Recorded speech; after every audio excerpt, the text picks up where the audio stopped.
Okay, so to get started with coil building, what you probably would need is to make a base first. So what I'm going to do is just grab some clay. I mean, something like this. This is probably more than you need.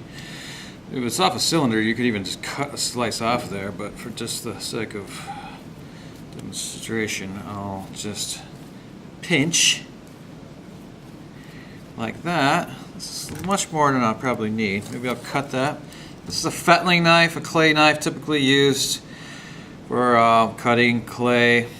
We use a butter knife as well. The butter knives are over in the toolboxes too. And I'll tell you what I use those for in a minute. But to get a little bit of some flatness of the clay, I can off to the side. I'll just show you like this, where I'm moving it at an angle when I flap the clay down, and I'm picking it up. Just very soft. I'm not making any noise. And it flattens the clay out really nice. That'll give me a base. I'm trying to figure out when I'm doing my coil project, you know, when I first start doing my drawings, I'm thinking about exactly, you know, am I going to have just one base? I'm going to have maybe 2 or 3 legs possibly. You know, how am I going to design it out? And that's why you do some sketches first. Here, for just this little demo, I'm just going to cut a shape like that. And I could put a coil on there. But before I put a coil on, I'm going to make sure that I'm going to make this very well sealed and connected. So you have to take a needle tool, like you see here. Be very careful with the needle tools. Make sure you always put them back where they belong. If you play with them, mishandle them, you'll be removed from class. As I'll tell you again and again if I need to. But score or scratch deeply into the surface of the clay. This will bind the clay together. If clay comes together like this, the only thing holding it together is the moisture. Okay? You have to scratch together, and then when it dries, it's locked together. So I have my base. I'm just going to put this off to the side right now. Then I have some clay. I'm going to make my first coil. First, I just like squeeze the clay out like so. Put it down, and with my fingers extended, I just move my hand along, up and down the clay surface. This one's getting a little long. I'll take a little off. This takes a little practice, perhaps. Just keep it on the large size, but just keep moving your fingers back and forth. Don't try to over roll one area. If it's not perfect, it doesn't make a difference, especially with what you're doing. If it gets really flat somewhere, like I'll show you, flatten this down, it'll go flop, flop, flop, flop, flop, flop. Very common problem. Stick it on end like this and pound it down so it gets a little bit more regular in between length and width, and then just roll it from there. All right. So I have my first coil. What I'm going to do is score this coil. Score it like this. The first coil that goes down onto your base definitely needs to be scored. The other coils, I'll show you what you can do with those later. Alright, so here's my base. Then I need slip. Slip is in containers underneath the squirt bottles above the big sink. Slip is just watered down clay used for adhesive properties. Okay, make sure a lot of those students let them dry up. Try to find some that's nice and moist, like a soup consistency. Put that in there along the scratch marks. Once you do that, you go ahead and put the score marks together. So the score marks from this coil will go into the score marks from the base. Lay it down and around. Now, the point of this project is movement. Okay, movement. What you have to show is a form that does not come straight up and down. You have to show that it moves back and forth. That is the essence of what coil is good for. It lets you control the form in a very, very fine, detailed way of where it comes in and out. So, as you see, I did not score in between these coils, because I'll show you what I'll do with those a little later. But right now, I want us to think about exactly how this is going to, how am I going to make this coil move back and forth, or this form move back and forth. So this is the principle that some people find very tricky. Let's say I want the form to move this way, okay, this way.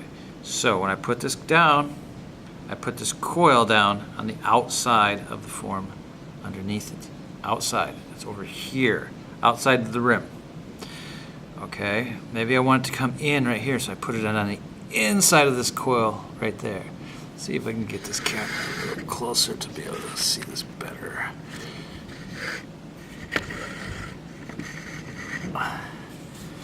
Alright.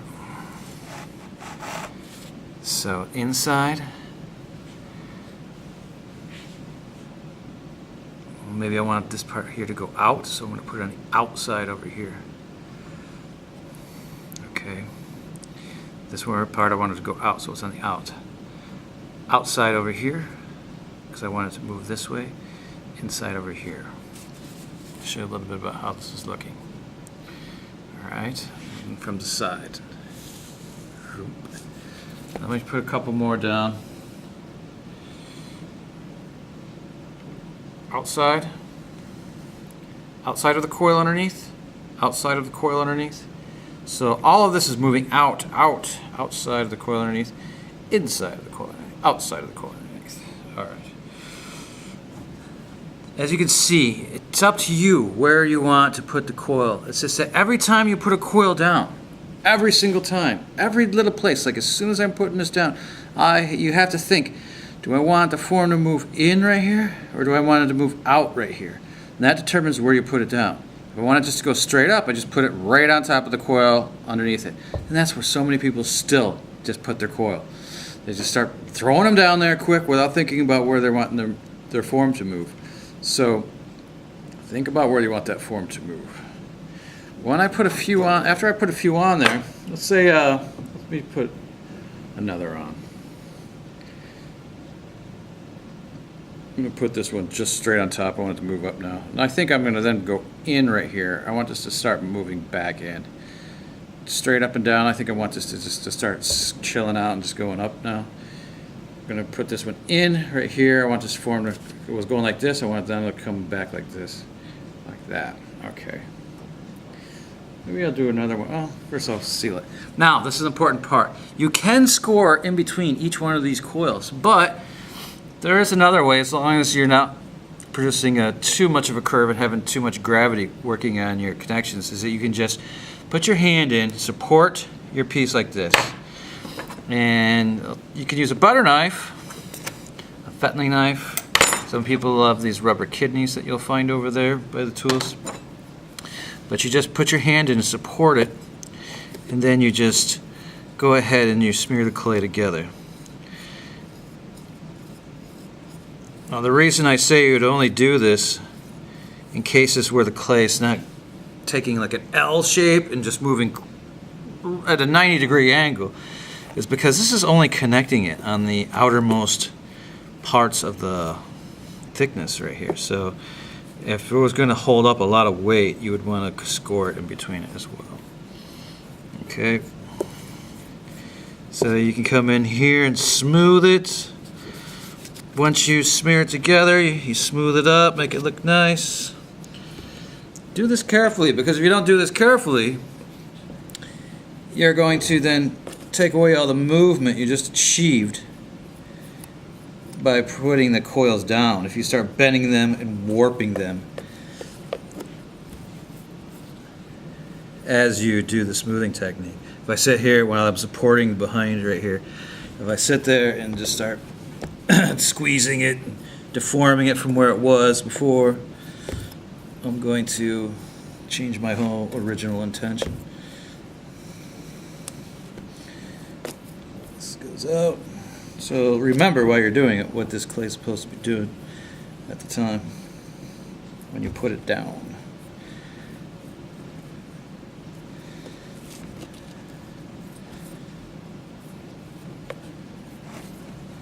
Biggest thing just to remember is that you have to make sure you are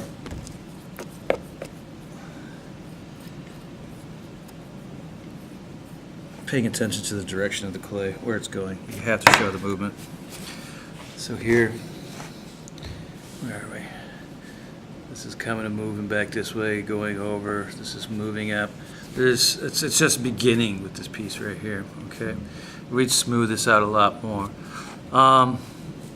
One technique a lot of people like to try to do is maybe if I could insert slides into this video, I would insert slides into finished works where I have in my slideshow, which you can go to the slideshow on the Google Drive as well, and see the forms that have been made, the examples that go back and forth, and all these different expressive gestures that I want you to try to demonstrate with your creation. Some people like to burst a form out into different directions when they make their project.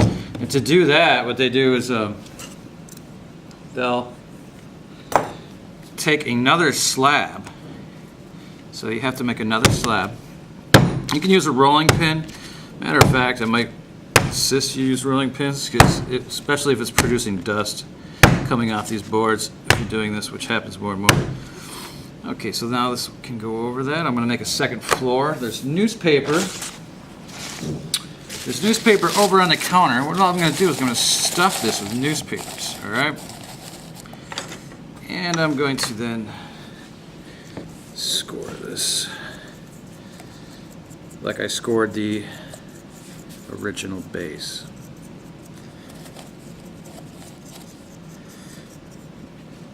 All right, I'm going to put this down. I'm going to just trace around this where this fits on the piece below it.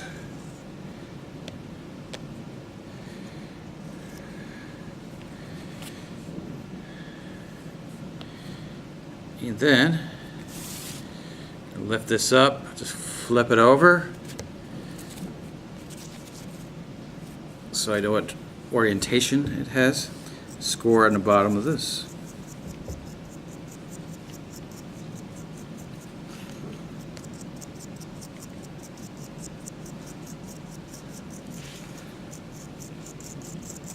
Alright, use my slip again. Put it over here on this vessel. Now flop this back over to where I've traced it. Now I have a second floor onto here. Alright. Also, probably we'll go around, I like to do this, is go around the outside and score it again on the outside, then smooth it out. As you see, this project is very rough and unrefined and not smooth, because I'm trying to show as much information as I can without taking time for a lot of craftsmanship. So just realize that you would be going slower and making sure it's, you know, it looks nicer as you're working at it. So you're making your pieces with a lot of integrity here. So now where I can think about is like, okay, I'm going to put a tower, I'm going to put another tower coming out here and another coming out this way. So I can think about where I want them. Maybe I want 3 pieces branching out and coming away, you know?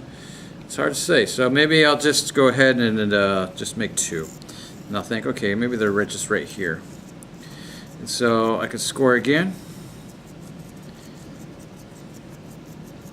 Score again. On top of this. I put the second floor down, of course, to hold the new forms that I'm putting on here. Okay, so scoring the other coil. It's out of the frame of the video, it's fine. Okay, put a little slip down there. And now we'll put the new form in. Alright, right away when you do this, people do this all the time. They'll make one here, and they start building them up right side by side. It makes no sense, because what's the point of making 2 forms if they're going to be connected to each other? So right away, make sure this coil, you see this right here, I'm putting it on the inside of the rim of the one underneath it. So over here it'll go on the outside.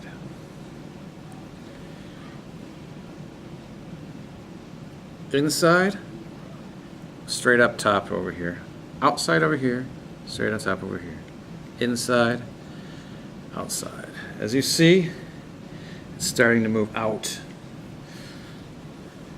Maybe I'll start to just move it this way as well. So inside, so over here, when instead of in the back was just going straight up, I'm going to put it over here on the inside so it starts moving this direction. Outside over here, inside here, outside over here, outside over there.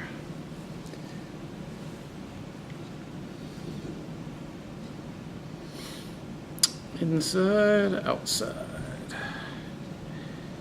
I don't want to go up too far that I can't put my hand in here and start to support it while I go ahead and connect the pieces back down together.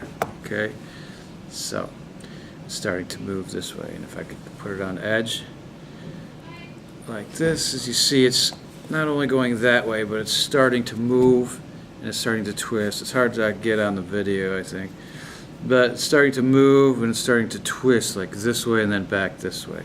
And later, you put a second one that'll come twisting around maybe another way. Maybe they'll twist around each other and go in different directions. Maybe then they connect back into each other. If you want them to connect back into each other, they come up, you would control them like so, all right?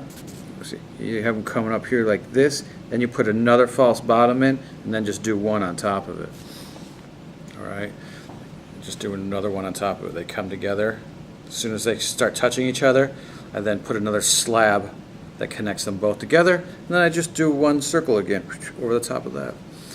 So, playing around with coils, experimenting with directional movement. Okay, because that's the biggest thing you have to show me, is that there's a lot of movement in your piece, a lot of movement in your coil work. Okay, whether you have another piece here, going out, wherever you need it to be.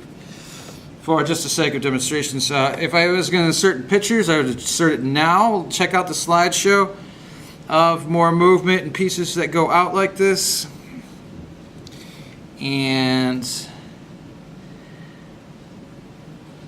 if I was going to, let me show one last thing before I end the video. When you're looking down at it, if I want it to move this way, okay, it goes on the outside. It goes on the outside over here. If I want it to move outward, outside. If I want it to move in the inside, outwards, out. So it's all about where you place the coil. Where you place the coil. See, I want the whole thing to move this way right now. So I'm placing it out. Over here, it's on the inside. Over here, it's on the outside. The whole thing is moving that way. Later, I could change where I put the outside or inside, and it could just move in all different random ways. Okay.